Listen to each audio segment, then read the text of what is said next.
Дали кривичниот законник и хаосот во правосудството се можна причина за Холандија да крене рампа за почеток на преговорите со Македонија.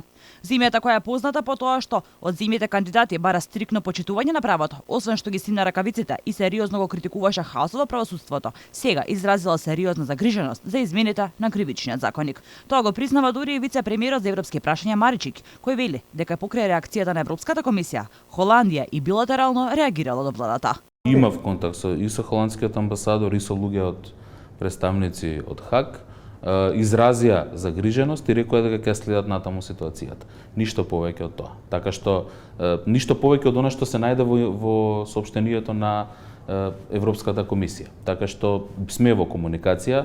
Холандија беше, да речеме, единствена која што реагираше и директно билатерално, останатите преку Европската комисија.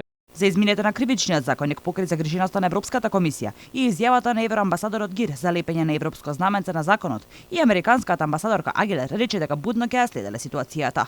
Токму загриженоста на Холандија, која претходно преку својот амбасадор повлече проект во вредност од 1 милион евра за зајакнување на ефикасноста, отчетноста и транспарентноста на судскиот совет, ги загрижува и македонските аналитичари. Марко Трашановски за Алфа вели дека борбата за корупција моментално во Македонија отсуствува и може да биде причина пак да останеме во европската чекалница.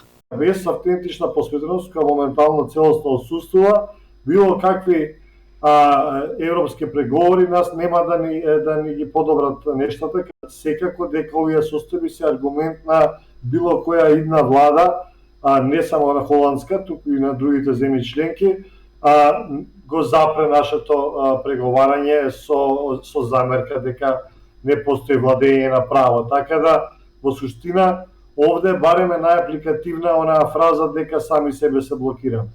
Ова не е прва критика од Холандија кон Македонија, особено за делот на корупцијата и владењето на правото во државата. Пред само 5 месеци холандскиот амбасадор во државата, Дирк Јан, потсети дека единствена причина поради која Холандија се согласила со одлуката за почеток на пристапни преговори на Македонија со Европската унија, била токму гарантирањето дека ќе се процесираат предметите на поранешното СЈО.